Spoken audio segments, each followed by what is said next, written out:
But when I read Black Lives Matter and what they were talking about, which I'll get into in a minute, I thought to myself, this philosophy and ideology is going to damage the lives of the young people I've spent 20 years trying to help.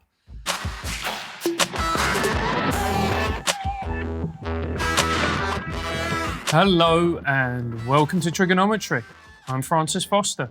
I'm Konstantin Kisin. And this is a show for you if you want honest conversations with fascinating people. Our terrific guest today is the CEO of an award-winning charity and a social campaigner, Nick Buckley, MBE. Welcome to TRIGGERnometry. Thank you very much. It is great to have you here, Nick. Before we get into your story, which a lot of our audience are going to find very interesting, I think, just tell everybody, who are you? How are you where you are? What is the journey that leads you to be sitting here talking to us? That's a 50-year journey. So, kid off a council estate in Manchester, in South Manchester. Went to a failing school. Didn't do really well with my exams. Didn't go to university. Did a lot of travelling around the world. I think that really changed me who I am. Then I got a job with Manchester Council. Started looking in different roles in there, started working with young people, trying to stop them getting involved in crime and antisocial behaviour. And then when the cuts came in 2011, austerity hit, I took redundancy and used that money to invest in a charity. And I set up my own charity to carry on working with young people on the street to stop them getting involved and making poor decisions. And then June this year, I did some blogging, and I did a blog on Black Lives Matter because they'd just come to the fore. Nobody knew who they were. So I went on the website, had a bit of a read, and was quite shocked about what it said on their website. So not rumours, not gossip, what they put themselves on their website. And I thought, I don't know anybody knows any of this. So I wrote a 600-700 word blog, really talking about their website and what was on their website. And that hit the fan. People thought I was a racist, a Nazi. And when you think I've spent 20 years working in the most challenging neighbourhoods across Greater Manchester, working with thousands, tens of thousands of young people and helping, supporting them, and everything just turned sour overnight. There was an online petition to have me fired from the charity I set up and founded. That got 450 signatures. There were some other email complaints went into the board, who I appointed. So a lot of them were I was friends with, and I appointed for their skills. I was then summarily sacked via email. And then I mounted a fight back. I thought, I'm not having this. You know, if you knew me, you would think to yourself, you wouldn't take Nick on if you weren't completely sure that what you're doing was right. So I mounted a comeback. The online petition got 18,000 signatures compared to the 400. To get you reinstated. To get reinstated. Got some press attention with the Mail on Sunday.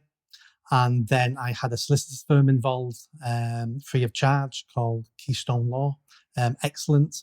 We're going to need that. I highly recommend Jeffrey Davis. Fantastic. They looked at my case, and within a few hours went, they've made so many mistakes here. A week later, reinstated back at the charity I founded. And the Free Speech Union, very helpful, I believe. Free Speech Union were fantastic.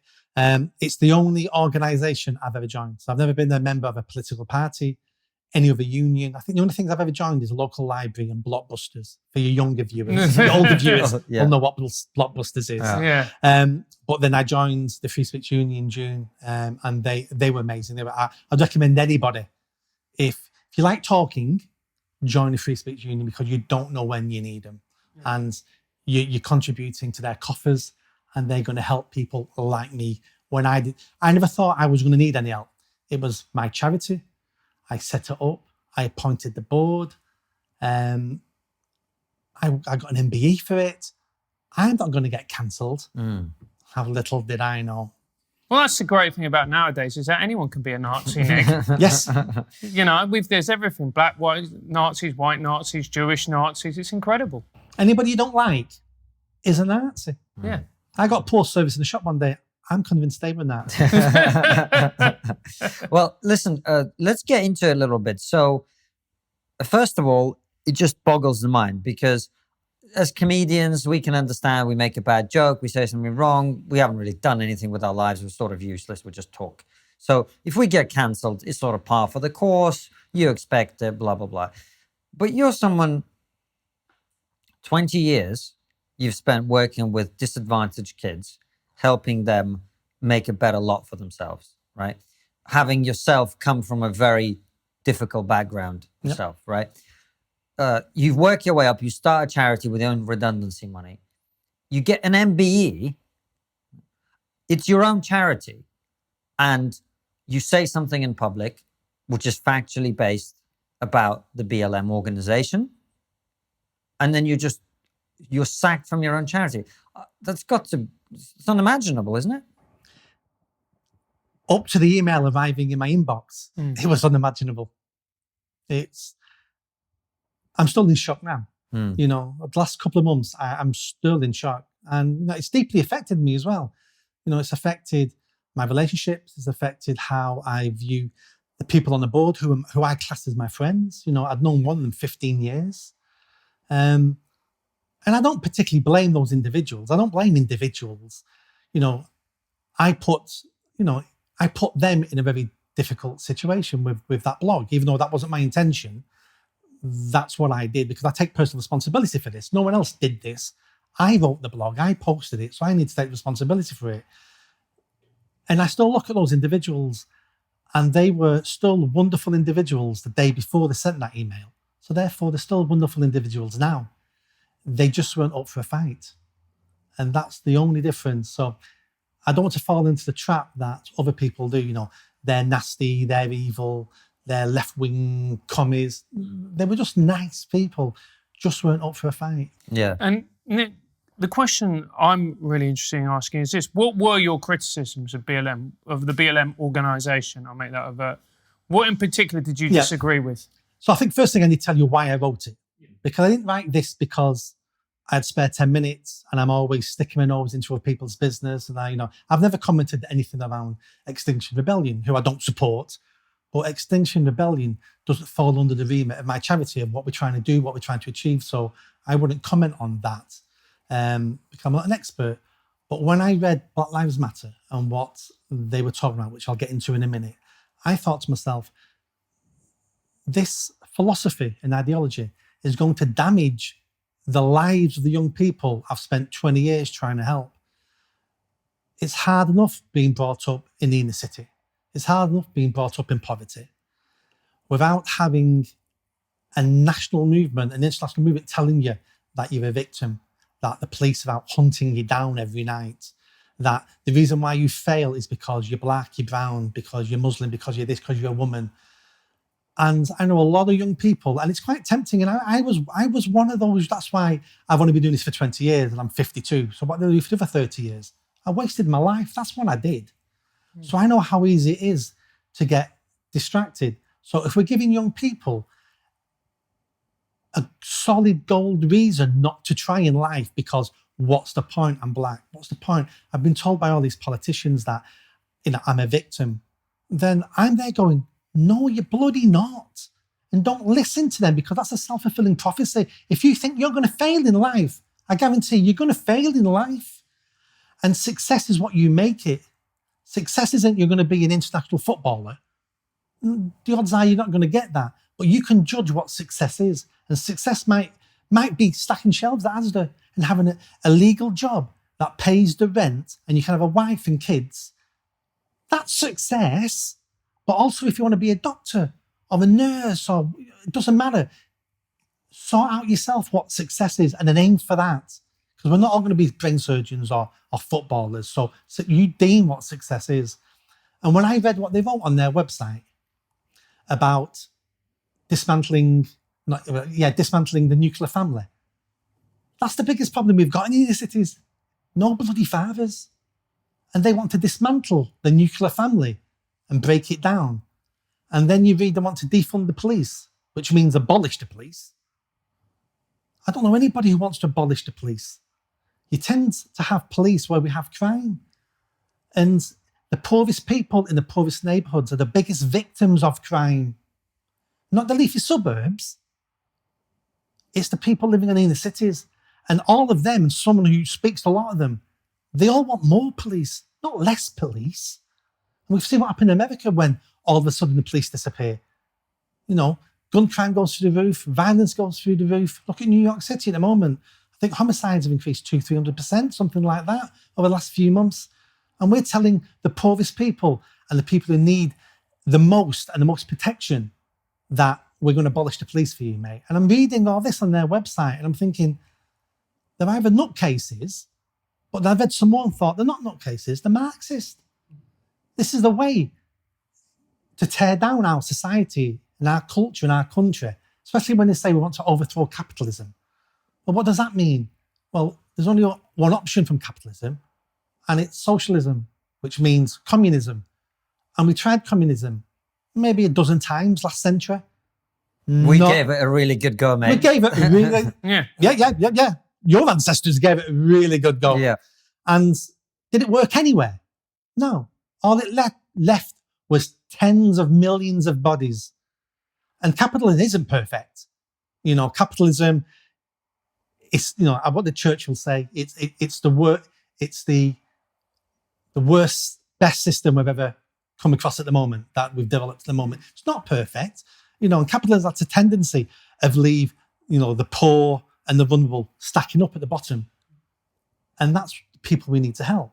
So we need a compassionate capitalism. We don't need to tear all this down and try again a failing system that has never worked anywhere else. So I read this and I thought, this is going to destroy everything I've spent 2 decades trying to change across Greater Manchester. And that's why I wrote the blog. I thought people need to know about this, not because of me and my big mouth, because it's going directly against what the charity was set up to do, to help the exact people this is going to damage. And that's why I wrote the blog. So let's talk about that. You talk about, I can't remember the exact phrase, and I don't think it's about dismantling the nuclear family, but something about disrupting the nuclear family requirement or some shit. But basically they want to live in massive communes or whatever it is. You talk about the inner city. Let's start with the rise of the single parent household. What sort of impact on the young people that you work with would having more single parenthood have for those people? So if we go to my experience, my personal experience, single parent household, mum did a fantastic job. We had no money, but I knew I was loved. I had a nice, happy family growing up. And all my friends had dads. So, we're looking at 30, 40 years ago.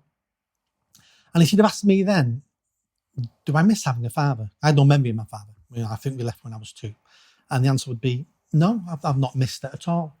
There's nothing I could have got extra out of it.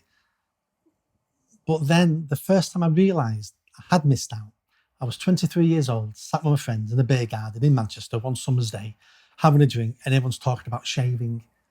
And someone just bought the new Gillette shaver or bought this or bought that. And we're all talking about shaving.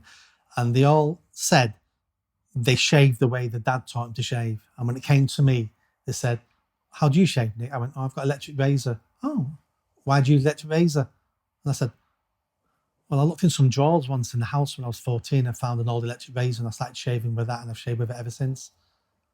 And it was at that conversation I realised, I have missed having a father in my life. Not dramatically, it wasn't, a life-changing thing.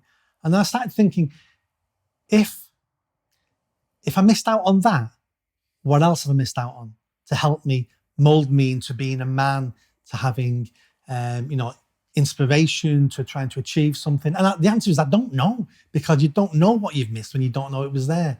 So taking that forward now to young people in the inner cities, when I meet young people, I've got 2 ways of knowing if they're vulnerable to making really poor choices in life. The first one is the failing education. So if I'm talking to young people and they're saying they hate school, they're never in school, they've been kicked out of school, is a huge warning sign to me, because I know they're vulnerable now to being pulled into criminality, making negative choices. And the other warning sign is I've no father at home. And if you've got both of them, then you're extremely vulnerable to making poor choices. We really underestimate as a society, and we're not allowed to talk about this, because if you talk about this, it's as if we're attacking single mums. And I'm not attacking single mums. Do an amazing job under so much pressure and stress. What I'm saying is they'd be under less pressure and stress and have an easier life if we had the father there. And who I'm blaming are the fathers. I'm not blaming the single mums. I'm saying to men and boys, how dare you knock somebody up and it's your child and you take no responsibility ever for your child? Then how dare you do that? This is your flesh and blood growing inside, this woman who's then going to give birth. It's going to be your child who's then going to have other children, and you don't want to be part of their life, and you don't want to provide for that child and be a man and take responsibility. How dare you not want to do that? And you're going to leave it to the state to bring up your child. I'll tell you what, the state will do a bloody poor job of bringing up your child, a poor job. You need to get some responsibility and you need to raise your own children. That's what you need to do. And that's aimed at the men, not at single mums who do a good job under hard circumstances. I want them to have more help and support. And it's the men, as a society, we need to be going after and saying, just like we used to do with drink driving. When I was a kid in the 70s, I always went to my uncle's car who was drunk and we'd drive us home. And we all knew he was drunk and it was acceptable. Now, you'd phone the police if you knew someone was driving someone's kids home. You'd phone the police. And that's what we need to do with men who are not taking responsibility for their children. Children need a father and a mother, in less exceptional circumstances. If your dad's a violent, murdering paedophile, do you know what? You'll do better in life without having a relationship with him. So that's a caveat. But on the whole, children need both parents. So that BLM recommendation, not constructive, not helpful. That's disastrous. Disastrous. Okay. Yeah. So let's go to the next one, which is abolish the police, defund the police. Now they say defund means something else. There's a lot of bullshit, but then there's a New York Times article comes out where they go, no, we mean abolish the police. So let's take them at the word, abolish the police. What would be the impact in the inner city like Manchester of removing the police officers who are there? And replacing them with quote-unquote social workers? What would be the impact of that? Well, first of all, I spent nearly a decade as a community safety manager for Manchester Council. And every residents' meeting I went to, every victim of crime I spoke to, in the inner cities, lots of them, BME, would all say, I want more police on my street. Where are the police? I want more police. Not one person ever said to me, do you know what, Nick? I'm sick of seeing police around here. Not one person's ever said to me in the decade I worked in the crime field at Manchester Council, everybody wants more police. It makes you feel safer.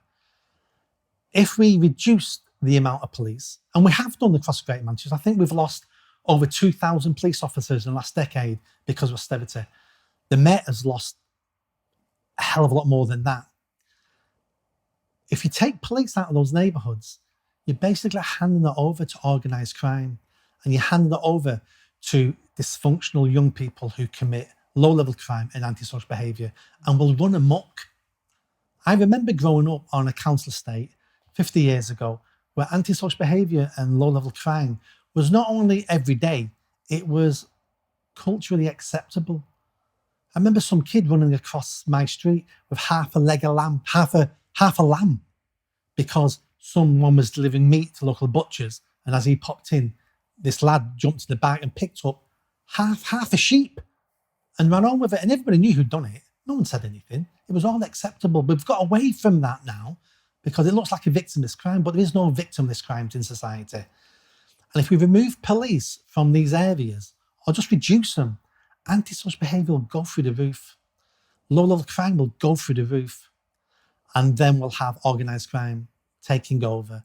And what we'll have then is we'll have vigilantes. We'll have organised crime walking around going, I'll sort that burglar out for you. And they might not even be the person who burgled your house, but they'll get a good idea of stabbing because we thought it was him. And that's not how we want to run our society with lawlessness and vigilantes and gangs running our neighbourhoods. We need more police, not less police. There's an argument for better policing. Absolutely. I've trained police officers in community engagement. I did that for several years, every now and again, working with Greater Manchester Police. Police need, to improve their training. I'm sick of police. You see it on TV. Those TV shows drive me mental. If I hear one more police officer speaking to a member of public and calling him mate, all right, mate, what you doing tonight? All right, love, calm down. Don't be drinking. Excuse me. You called him sir and you call her madam. You don't call them mate and love. If someone from British Gas turns up my house, I want them to call me sir. I'm paying for a service here. I'm not your mate. Be professional. And so we can improve the police, and they need to, we need to raise their game. On the whole, they're fantastic. I'm a big supporter of the police, but they can be improved. So we can improve and help train the police better. But reducing them and getting rid of them is absolutely I can only say it's the craziest idea I think I've ever heard. I like that, because halfway through it sounded like you were giving him a bollocking. Which I deserve, to be fair. Which you do deserve, which I very much enjoy. Now, I think pretty much everybody who looks at these ideas knows that they're crazy, knows that they are fundamentally unworkable. So why have we got into this position where they have become impossible to criticise? Do you remember the documentary the BBC did on Black Lives Matter when they went into the background of who they are and how they're set up? No, we didn't see it. No, I don't. Did you see it? I don't think I have. No. Doesn't exist. That's why no one knows what Black Lives Matter stands for, because not one reputable mainstream media organisation has done a half-hour documentary into Black Lives Matter. That's why nobody knows about it. As simple as that. I speak to my friends. All my friends, up to me educating them, think Black Lives Matter is just a movement that came out of racism in the UK. And I say, it's an organisation. They have a website. They've collected millions of pounds. Have they? I didn't know that. Well, these are some of their views. I never knew that. Well, how would they? Unless they've got the time and inclination to do some research, which most people haven't, then the mainstream media have completely let us down. Where is the documentary about who Black Lives Matter are? I'm not saying attack them, but a factual BBC, Panorama, Horizon, Newsnight type of documentary. This is Black Lives Matter. Started 6 years ago in America over a shooting of some black young person who said he had his hands up. It turns out he didn't have his hands up. All the way through now. And let's have a proper factual documentary, but no one's made it. And the mainstream media don't want to make it. So we're kept in ignorance. Well, they're scared. I mean, this is why you say people aren't educated, but there are also people, and I can tell you this from personal experience, in the media, higher up in different echelons of different organizations. You talk to them, you sit them down and you go, here's the fact about this. This is what they propose. And they go, and then they don't say anything. Yes. Because they know the punishment, as you now know the punishment. Yes. Which is if you make these perfectly legitimate observations. I mean, they say so themselves. One of the co-founders of BLM said in 2015 that they're trained Marxists. Yeah, I saw the video with her talking about it. So it's not a secret. No. It's not a secret. There's no secret about it. But a lot of people simply don't want to say that that's what's happening. And therefore, they'll pretend they don't know. It's a bit like Father Christmas and the Easter Bunny. We know it's made up. We know it's crazy. But we're not going to go around saying it's all made up and crazy because it might upset the people who still believe in it. We call them children. So we don't want to upset them. And if you've got the big directors at those big organisations who know the truth, they're not stupid. They've already looked into this. But you're right. They're seeing what's happened to people like me and other people, and they're thinking, I don't want to lose my £250,000 a year job and my amazing pension for saying something that I know people don't want to hear. This is my job. And Nick, did you have any idea of the hot water you were going to get into by writing this blog? Or did you think it was a legitimate criticism and you were just going to go about your day? I thought there would be some criticism because social media. I could put on social media my date of birth. Somebody would criticize it. So there would be some criticism. Yeah. Did I think it'd be anything like what happened? No. Because, would I have posted it if I'd have known? I really don't know. I'd like to think I would. I'd like to think, yes, I would. But that's far too easy an answer.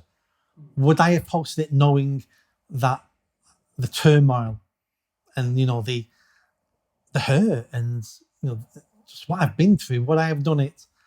I really couldn't answer that, but no, I didn't expect it to go batshit crazy like it did. But do you regret posting? No. Why not? Because I believe I was right, and I believe I've been proven right, and I believe if I'd have posted that blog today, it'd have made no waves. I agree. I was ahead of the curve. Yeah. And if you're trying to be a leader in any field you're in, and if you're trying to improve the lives of people you care about, then you need to do what's right, not what's convenient. And it was right at that moment in time for me to try to educate whoever was following me on social media about what I discovered. I didn't know. I discovered it and went, people need to know about this. So I then tried to educate and inform other people. So I don't regret doing it at all. And so you say that you don't regret doing it. And you look at the government's handling of BLM. I personally think it was weak. What handling? Exactly. So what are your criticisms of the government? Do you think they handle well? That's the biggest problem we've got. I can honestly say I've never been so disappointed in the government than the one we've got at the moment. I voted for this government. And not because of policies, not because of COVID, because let's be honest, we're all making COVID up as we go along because no one knows what they're doing. Yeah. Just every country is doing the best what they think is right, because we've never had this before. So I'm not even blaming them for that. All of us, even now, where's the leadership? When they're pulling down statues and graffitiing, the Churchill statue and attacking the police. And I can't name one politician who stood up and went, no, not in this country, not today, and not while I've got my seat in Parliament. If you don't like what I'm saying, vote me out. Because I'm going to say what I believe. Vote me out if you disagree with me. But I'm having none of this. The whole country was begging for someone to stand. Boris Johnson was on death's door. So he still could have done more, regardless. We had a World War II pilot with no legs flying Spitfires. So just because, you're ill or you've lost it doesn't mean you still can't do anything. He still should have done more. But I'm extremely angry and disappointed with our government about how they did nothing, how they made everybody else feel, I better say nothing, because even the government's afraid of the mob. And if they're afraid of the mob, I work in Tesco's, I work in a factory, I daren't say anything. And I better put that BLM poster in the window. I better start making those fist salutes. I better start putting a black square on Instagram. Because if the government's afraid, then I need to be terrified. And they've really dropped the ball. Absolutely dropped the ball. I know an actor who was forced by her agent to put a black square on their Instagram because if you don't, you're going to lose work. Yes. So that terror you're talking about, and you're right, I think it rose all the way to the top.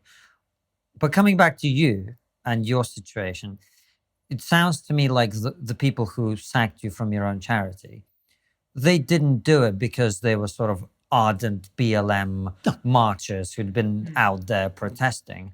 They did it for likely the same reasons that people were doing everything else, which is, this is scary, we're going to get punished, this looks bad. And they just didn't want to make the stand that you did. Yes. It was a sort of soft cowardice, you might say. Possibly. I mean, I'm putting it quite in strong terms. I'm not attacking the people. Yeah. I'm just saying they were unwilling to make a stand, let's say. Was that it? Was that the extent you think of it? Yeah. They just didn't want to deal with the trouble. Yeah. But why fire you then? Why not just say they don't support you? Why would they sack you from your own charity? Again, a lot of this comes down to COVID. Months and months being locked away. All of us hypersensitive, all of us spending far too much time on social media because we've got nothing else to do. If there's been normal times, I think the email would have been, Nick, we all need a face-to-face here. It's COVID. So there was no face-to-face. They were probably looking at the charity and thinking, we've got lots of corporate supporters, and they're probably looking, some of these corporate supporters are actively supporting BLM. They're not happy. And my answer would have been, I don't care. I set this charity up. They can pull their money. It's not a lot of money anyway, but I'm not sacrificing the futures of the young people on the streets just so we can get a couple of extra grand off this corporate, because I'll take a pay cut. We can save the money somewhere else. I'm not selling my soul and what I believe just for an extra couple of grand because we're damaging young people that the charity was set up to help. And that's what I always came back to. And that's all the decisions I've made for the charity was, is this decision the right thing for those kids on the streets? Because if it is, well, we make that decision. Is this the best decision for me to get a pay rise? Well, I shouldn't be answering that question. The question always should be about young people we're trying to help. And they probably looked at many things. I'm guessing. I wasn't in their mind. I didn't even sit down and have a conversation with them. They panicked. They saw some complaints come in. They saw the 450 signatures, which at the time seemed a lot of people. 450 people all want Nick sacked. These people are saying he's a Nazi, he's a racist. Some of these people are obviously black. Look at the faces on Twitter. They must know what they're talking about. So we've got to let Nick go. And how did it work? Did you have any inkling that you were going to get fired, or did you simply walk into an office and then it get delivered to you there? Emails. It was all over email. So you got sacked from your own charity via email? Yes. Immediate. I mean, the effect on... And did you have any idea that this was going to happen? No. So effectively, you got an email out of the blue firing you from your own charity that you set up. The effect on you must have been devastating. The first week, it's hard to admit I was a beaten man the first week. Because I walked out and went, oh, you idiot. You in your big mouth. When will you ever learn to keep your mouth shut? That's all I was saying to myself. People are laughing at you now. Those 450 people are definitely laughing at you.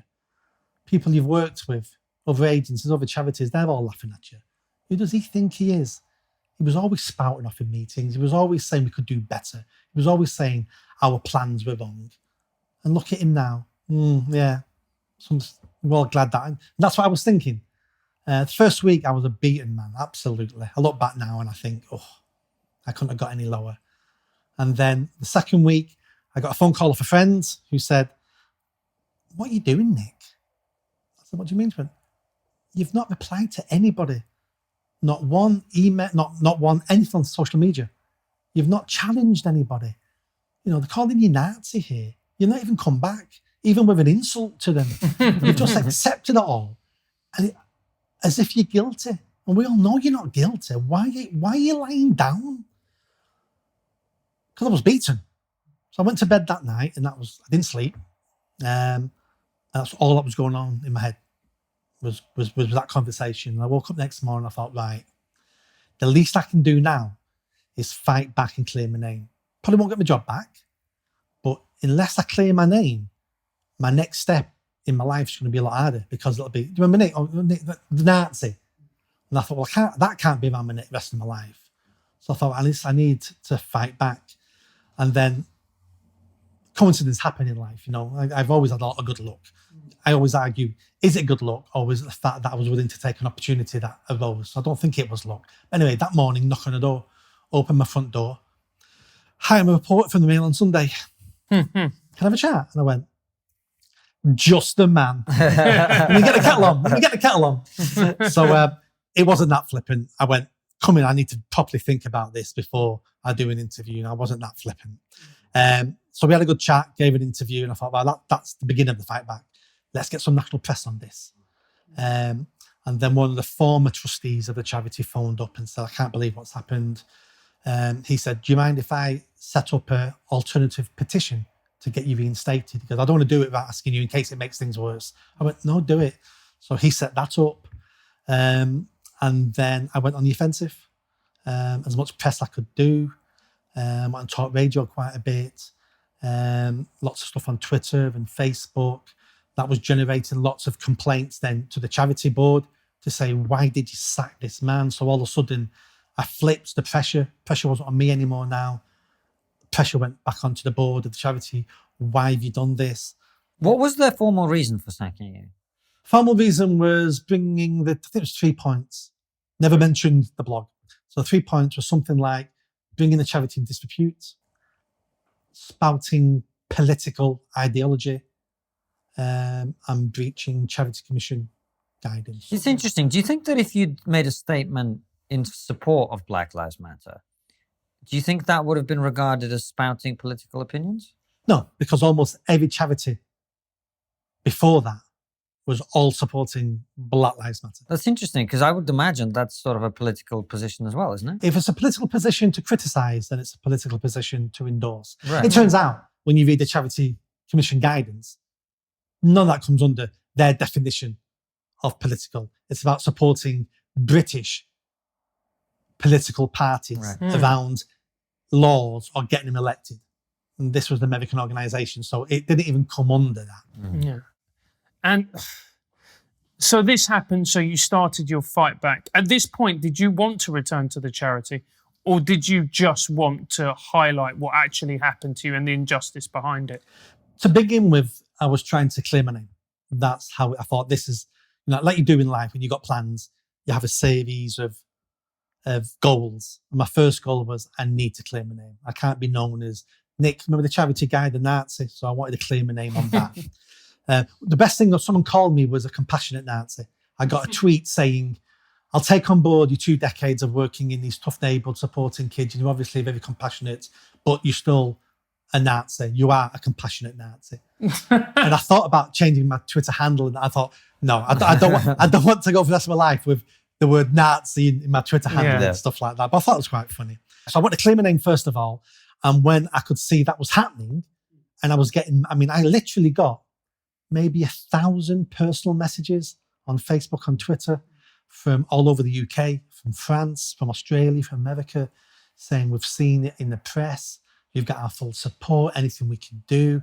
I had the one English businessman offer to pay my wages in case I was really struggling. I was getting so much support. That changed my perspective. Then I thought, if I had any doubts that what I'd done was right, and I did have doubts of what I'd done was right, because when all of a sudden you face that, it's like, and I am a reflective person, so I was thinking, maybe I am wrong. Maybe I did cross the line here. Why would all these people be against me? And no one for me. That was another strange thing. No one, in that first couple of weeks, no one came to my defense. No one. I had a couple of emails and phone calls saying I'd like to, but after I see what's happened to you, Nick, I don't do anything public, but just letting you know that I am on your side, just not publicly. And then when all that happened, I thought, oh, I might be able to get the charity back here. So it was a secondary thought. It wasn't my initial thought. And then when I got solicitors, Keystone Law involved, and they looked at everything, they went, this looks like an open and shut case to us, mate. They said, we really think you'll be back in the seat this time next week. Oh, really? And they were spot on. Wow. And what would you say to people who invariably say cancel culture, it's a myth, it doesn't exist, you're free to say whatever you want? We need to define what cancel culture is, because it's become this term for everything now. So if I am sick of your posts on Twitter and I block you, that's not cancel culture. That's me just sick of your tweets. But people are going, oh, he's blocked me. You're talking about cancel culture, but yet you block me. Oh, that's not cancel culture. And it's not cancel culture if it's, you're an actor and all of a sudden I don't like your political views. And it's not cancel culture to say, do you know what? I used to be a fan of yours, but I'm not now. That's not cancel culture. Cancel culture is when you say, I don't like what you're saying or what you think, and I'm going to try to destroy your life. I'm going to go after, if you work for someone, I'm going after them so they know. I'm going to go after, you put on Twitter that your sister works for Virgin Trains. Well, I'm going to go after your sister on Virgin Trains now because I'll destroy you. If you're an actor, I want to set a petition up that we all boycott the film you had a 4-second roll in. And I want to make sure that all the other directors, producers know if you're in anything, that a load of trouble comes with that. That's cancel culture, where you try to destroy someone's life. Not when you say, I don't want to hear you, mate. So therefore, I'm going to do something so I don't hear you. That's perfectly acceptable. That's not cancel culture. It's when you want to destroy someone. And having experienced it yourself, do you think it's more prevalent than we actually like to think in the UK? I'm bound to say yes, because I'm more attuned to it now and I see it more. I probably didn't see it as much before. But you two gents who do this podcast and speak to lots of people, you're probably better positioned to know. It looks like it's happening more, especially since Black Lives Matter, because we've suddenly got this new justice warrior type now who weren't involved a few months ago. And it's easier to do it now. And it's easier to do it because every one of those individuals completely believes that they're 100% right and that they're on God's side, that they're on Martin Luther King's side, that if Gandhi and Mandela were here today, they're on their side and they 100% believe that. And what we believe, people like us, is I think I'm right. I'm not saying I'm 100% right. I think I'm right based on what I've read and what I've seen and what I've felt. And I'm quite happy listening to somebody else in case they can change my mind or in case they know something I don't know. So it's hard to have a fair fight when we think we're right and they know they're right. And it's an unfair fight. I think a lot of it is what we talked about earlier. And you sort of cringed a little bit when I suggested the people who sacked you are cowards. But I think, not speaking about them personally, but more broadly, I think that's a big part of it, because in your case, 450 people signing a petition, you could get 450 people to sign a petition about the color of trains, right? That anything. But it seems like a lot. And then at that point, people have to have some backbone to say, actually, we don't care that 450 people who we don't know, who have no identity verification, we don't even know if there's one person who created 450 accounts. Could be, right? It takes some backbone to stand up against it. And I think part of the reason that there is cancellation happening is that people are just afraid. Good people are just afraid. So let's talk about the process further down the line, which is you get the lawyers involved. They tell you it's an open and shut case. What happens from there? So the board of trustees, the solicitor votes them, outlining their mistakes and where they were wrong. And that I was going to sue them for unfair dismissal. Breach of contract. Upon hearing that and seeing the evidence, and obviously then getting legal advice themselves, which they probably should have done before, they realised the mistake and decided to resign. So they appointed another board who I approved. A new board was appointed, and then they reinstated me. Wow. And so you're back where you should rightfully be, at the helm of your charity. Yep. And what advice would you give to people about speaking out? About criticising? We all need to speak out. And when you were just saying then about cowardice, we're all guilty of that. We're all guilty. None of us do enough. Even now, I see things. I think, should I comment or shouldn't I comment? And I don't comment on anything, even though part of me wants to comment on that because I believe in something. And I like to think at the moment, I'm probably still a little bit, not vulnerable. I'm probably still a little bit, damaged. And it's, could I mentally cope with another outbreak? And it's like, oh, do you know what? I don't want to give that a go. So maybe in a couple of months' time, when I'm a bit stronger, a bit more solid, than I do, and hence why I'm on your show. This is the real reason why I'm here, because I want to speak out.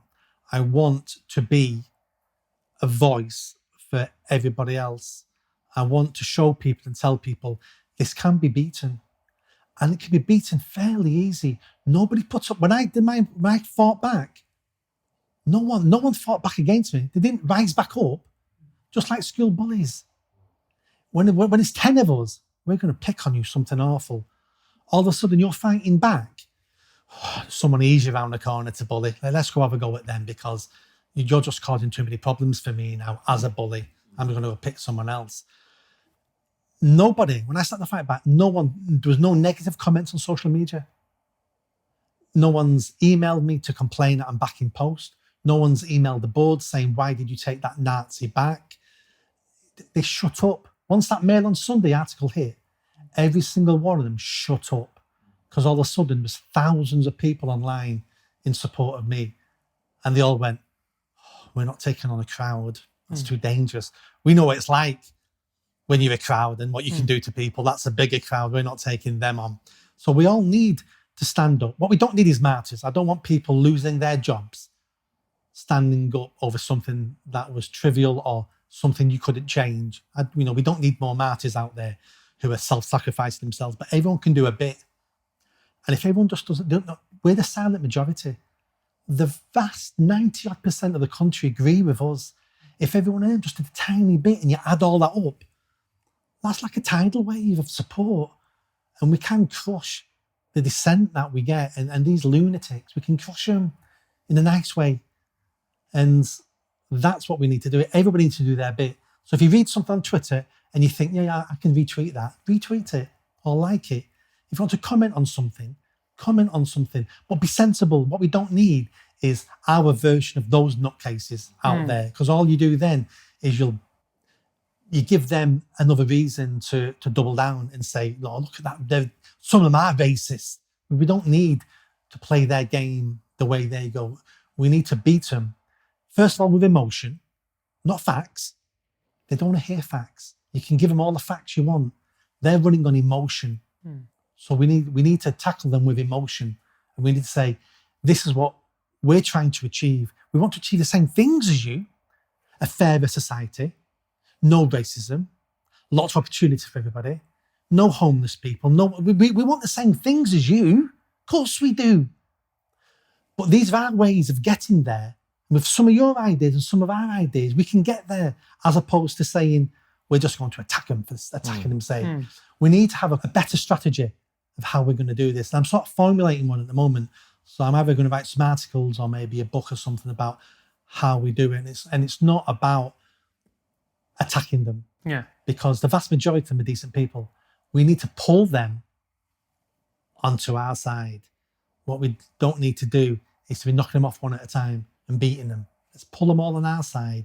And then you've got a couple of Marxist lunatics that we can all turn around and then just mock.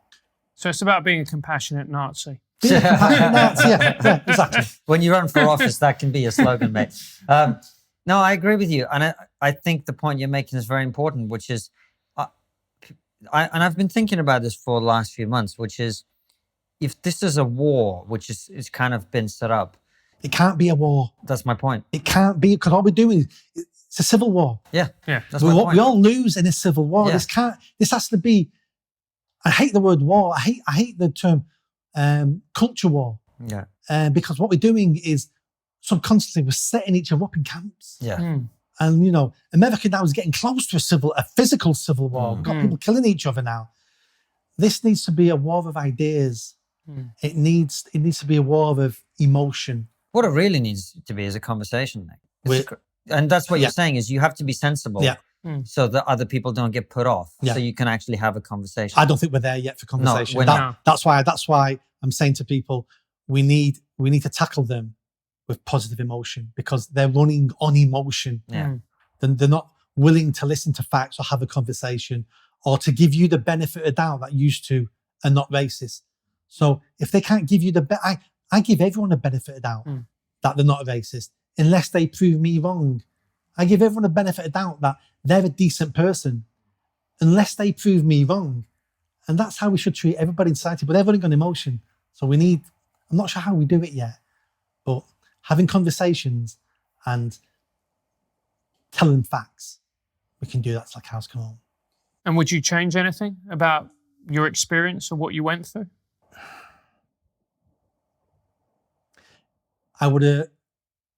The blog would have been wrote better. I didn't realize how much scrutiny it was going to get. So even though there's nothing in there that I regret writing, as you know, you can word things slightly differently. I could have made points slightly better. So I don't regret writing it. Nothing there I'm ashamed of either. But I could have wrote it a little bit more academically. little bit more as if I was a English lit major or something. I could have made it a bit better, but I didn't because I'm just a kid off a council estate and I just had to spare half an hour, read a website and thought, oh, right, on this and did. So that could have been better. I'd have changed that. No, I'm not one for regrets. Yeah. I'm not one to, coulda, woulda, shoulda. No, done's done. I need to learn from what I did because you're a fool if you don't learn from things that go wrong in your life. So I need to learn from that, but I don't regret any of it. It's taken me to a place where I am now. It's given me a new challenge in life. So I'm still going to work for the charity, but I'm looking at going part-time because I want to start dedicating some of my time, do a lot more writing on social issues. I want to get involved in policy. I want to drive some of the agendas and be an influencer as opposed to helping a few thousand kids a year, which is great and amazing. But if I can influence policy and I can help bring down something like Black Lives Matter, the organisation, not the phrase, then I can have a bigger impact and do more good. Well, let's talk about that because I think if we put a bow on your story, there's a happy ending. Yep. And that's a good thing. And congratulations to you on that and to all the people who supported you. Yeah, big thanks to the people who supported me. Keystone Law, the I won't say Students' Union then, but the Free Speech Union were amazing. And everyone who messaged me really helped me get through this because I was at a really low place. And having reading weeks of being called an Nazi to then get messages saying, you're not, and look at the great things you've done, and look at this, and look at that, and look at this old article that I heard about 4 years ago where you saved a girl from being sexually abused. And, they sent me the article. I thought, I have done some good work. And, you start doubting yourself. So they really helped me. Yeah. So let's talk about the future then, because I think one of the most important conversations that we started sort of at the beginning was about what made you criticize the organization of BLM, which is you thought their prescriptions for what should happen in inner cities were fundamentally mistaken. Yes. They're fundamentally damaging to people who live in those communities, and particularly the vulnerable young people with whom you work. Yeah. So what are the things that people don't understand about inner city, young people, knife crime, gun crime, gangs, all of this sort of stuff that you would have experienced dealing with? What do people need to know? We have politicians who watch the show. We have journalists who watch the show. What do they need to understand that they do not understand at the moment? That's $1 billion question, that one. I think we could do a 10 episode series on that. It's just really complicated. So some of the simple things. One is education. I just wrote an article for the Critic magazine on what I think we need to look at in our education system, because one size fits all doesn't work for everybody. So according to government stats, 82% of young people in England who attend school achieve the 5 GCSEs, which is the government minimum standard. That means 18% don't. It's the 18% who are being failed at school. And we need to look at how do we educate them. And I give a couple of examples of a girl I knew who was a lovely girl. Wasn't very bright, but was just a lovely person. And, could achieve in life because of her innate ability of making people go, I like her. And we've all met those people. And she left school with no qualifications, hardly attended any classes because she just wasn't academic. And if we had a different school around the corner, that wasn't a dumping ground for academically challenged kids or behavioural challenged kids. This isn't, a pupil referral unit. This is a school your parent chooses for you as opposed to you get sent. Because it's all about choice. I want parents and kids to have choice. But we could have other schools where young people who are not academically gifted, or might be, but just are sick of sitting in lessons, and they have a choice. They go to these schools where it's more practical. So they'll still do English, maths, things like that. But then, there could be classes where people could do coding if that's what they want to leave school and do. In this school, I give you an example where she could have been trained as a chambermaid. Was never going to do an academic job, but she could have understood, working, turning up on time, customer service, invoicing, simple hotel computer systems. She'd have left school And there's hundreds of hotels in my city centre. She did a job like that. But I bumped into her when she was 17, now morbidly obese, never had a job, and is now unemployable. And we've taken her spark away. She smiled all the time when I knew her. When I met her when she was 17 in the city centre, just walking past, we stopped at the chat. Didn't smile once. Whatever was in her, our education system rips out of her. And that's only a small percentage of young people. But that doesn't mean we let them fail just because the vast majority are doing well at school.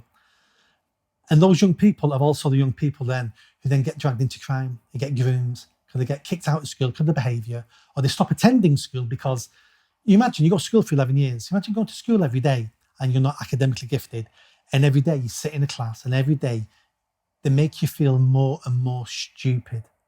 And you see other people getting it and you can't get it. And you start getting angry and you start thinking, I'm not coming anymore now. And you start getting disenfranchised. You start thinking society's against you. And you wonder why by the time you've left at 15, 16, you're an angry young man. You wonder why. We just tortured you for 11 years, made you feel stupid, inadequate, and nobody all those years. With the best intentions, they don't do it on purpose. I get that. And then you wonder why they're hanging on the streets, hanging out. And you wonder why drug dealers going, come here, mate. Want to earn 10 quid? Do you want to do this, this, this? It's like, well, I'm finally being treated like an equal. They're not, but they think I'm being treated like an equal. I could be him. I could be the godfather. I could have this big house. And the odds are, no, you're going to get stabbed in a couple of years' time and end up in jail. But they buy into the dream because our education let them down. That's something we can do. The way we're kicking kids out of school into the arms of criminal gangs is tremendous in all the inner cities. And then we've got an issue with our culture. If you look at some of the biggest hits for TV shows over the last couple of years, Peaky Blinders, what's that? Organised crime. Breaking Bad, what's that? Organised crime, drug dealing. We're selling young people the dream of it's a career. Subconsciously, look at the music we listen to, rap music and stuff like that. All negative messages all the time. You know, gangs and drugs and killing and respect. And then we've also got some inner city culture and family about not appreciating and looking at the value of education. We've got lots of immigrant families who come in, big on education. You speak to, a British Chinese kid or Indian kid or Nigerian kid, their kids are going to do well at our state comprehensive in a poor area. They're the kids who excel. Their parents are saying, what have you done today? Look at your report card. Go get the belt. 2 Bs, go get the belt. And they're doing really well at school. To be clear, we're not advocating for that. Yeah. But I know what you mean. Yes. They're strict on that and they value education. Yeah. And I remember once, 20 years ago, sat in a... You're not that compassionate if you've got the belt, mate. You got to stick to your label, compassionate Nazi. We all need discipline. Sure. And I don't condone, but I know some families do that. I remember sitting in a house talking to a mum once about her daughter who was causing problems in the local chippy, bit of racial abuse in the local chippy. And I visited the house, sat down and said, this can't go on. These are the consequences for your daughter if this goes on. And I'm sat in this house, nicely decorated, the biggest TV I'd ever seen. Yeah. This was like 15, 20 years ago. I didn't have a flat screen TV at the time. And she had this size of a wall, flat screen TV. Was on benefits, didn't work. And I'm trying to say she needs to go to school. That's the problem. And she goes, well, I never went to school and I did okay. I'm looking at this nice house, all the rent's paid for, everything's paid for, nice big TV. I'm thinking, you have done okay. She's got a point. How am I telling this girl that if you don't go to school and get an education, you're going to be there? Where her mum's going, I did all right. So part of it's cultural as well. Yeah. So if we live in those cultures where, we don't value education or we don't value aspiration, or we're not saying to our kids, you can be a doctor, or I want you to be a doctor. Or we're saying, I want you to, work here or do this or do that. If we're just saying to young people, I don't care what you do, makes no difference to me, mate. So how do you help kids? It's really about giving them a dream. It's about building their aspiration. It's about making them believe in themselves. The thing I've heard the most and the thing that upsets me the most is when I say to young people, what do you want to be? What's your dream? And they go, nothing, I ain't got a dream. Even I prefer it when they say I want to be a football player. And we know they're not, but at least I've got a dream. But when you've got young people saying, nothing, I ain't got a dream. And you dig down, you get to know them over weeks, and you find out, and you realise they meant it. What happened to them was they had a dream, they tried stuff, and they either got no support, usually from home or parents or school, or they failed or stumbled, and nobody helped them up, and no one gave them the encouragement to start again. And eventually they learnt themselves that if I don't try, I don't fail. But doesn't this go back to fatherlessness? That they've got nobody there to go, yeah, come on, pick yourself up. Look, we all fail. And that's what fathers do. So when you come out, you run in the house crying, you've cut your knee. Yeah. Your dad goes, stop being a big baby. You're fine. Get back out there. Where your mum goes, go get the first aid. And your dad goes, your leg's not going to get out. That builds resilience in you. You go, oh, right. And dads come across as cruel sometimes, but they're not cruel. That's what dads do. That's why we need a mum and a dad. In less extraordinary circumstances. Yeah. And, when you come home and you're being bullied, your dad doesn't go, we're going to have to speak to school, and we're going to have to get taxi to pick you up, and we're going to have to do this and do that. Your dad goes, right, well, tomorrow, when the first one comes up to you, you smack him as hard as you can in the face, and the others will either run away or you're going to get battered. But I'll tell you what, they won't mess with you the day after, because they'll all know someone's getting a fist in the nose. Or your dad will walk with you to school, and your dad will threaten them. And they all go, don't mess with him, his dad's mental. And we've all got different roles. And that's what we're missing out with fathers. We're missing these young people seeing their dad go out to work every day. In the wind, the snow, the hurricane, getting up at 6, 7 in the morning, not coming back till 6, 7 at night, knackered, sitting down. What's dad, you can play football? I can't play football every day, son. I'm absolutely shattered. I've been working. Oh, but dad, well, do you know why the lights are on? Because I pay the rent and I pay the bills. Do you know why you've just eaten? Because I give your mum money and she goes out and buys food for you. Where does that money come from? It's me working 6, 7, 8, 9, 10 hours a day. And young people go, right, someone's got to work for me to have stuff. And these are all the lessons we used to teach our children. And they weren't lessons as in we knew we were teaching them. They were just in heaven. But all that's gone. And especially young boys are just drifting. And they're looking for that father figure, that someone to look up to and someone to respect. And they're finding it in negative male role models outside the house. Do you know, I listen to you and you're so right. And I listen to you with the Twitter brain on and I'm going, we're going to get cancelled so fucking hard for this because these things have become unsayable. Okay. I was a teacher in East London, a very deprived part of East London in Newham. And I looked at the boys who were struggling in my class and I'd be like, no dad, no dad, no dad, no dad. Yes. The vast majority of them. And it's not their fault, those kids. It's because, as you said, they've been failed by their fathers. And people don't want to say this, but if you have a kid, that is your responsibility. Your responsibility? We can't say it enough. Yeah. It's your responsibility. And men who abandon their children should be publicly shamed. You should be ashamed of sitting in the pub and saying, oh yeah, I've got 2 kids. Oh yeah, I've not seen them in years. That should be like saying, well, yeah, I did 4 years in jail for paedophilia. It should be almost the same as that because you're damaging your own children. You might not see it and it goes a long time and it's emotional, but you're damaging your own flesh and blood. And if you don't want to have your own flesh and blood, they're called condoms. So we've got a choice. And that's not to say that every young person who doesn't have a father in his home is destined to be a criminal. That's not the case because I don't have a father in my home. So it's not to say, that happened, but when you look at the overall stats and who's failing and the years I've spent working with young people, it's like, oh yeah, again, and we see it.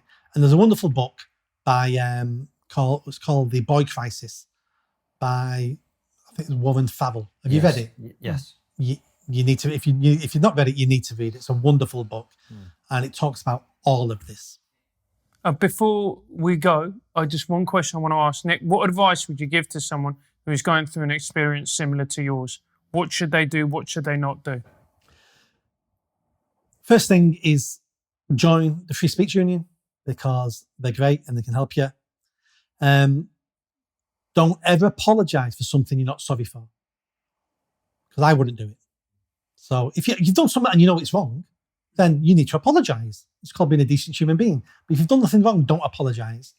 And then, depending on your situation, you need to work out how you can fight back, and try to use some of the tactics that they've used against you for you, such as social media, such as online petitions. Seek out people like me and other people who have got a presence online, and let's get a petition started for you. It might not work, but make you feel better when 18,000 people have signed it. And don't do what I did the first week, which was accept defeat.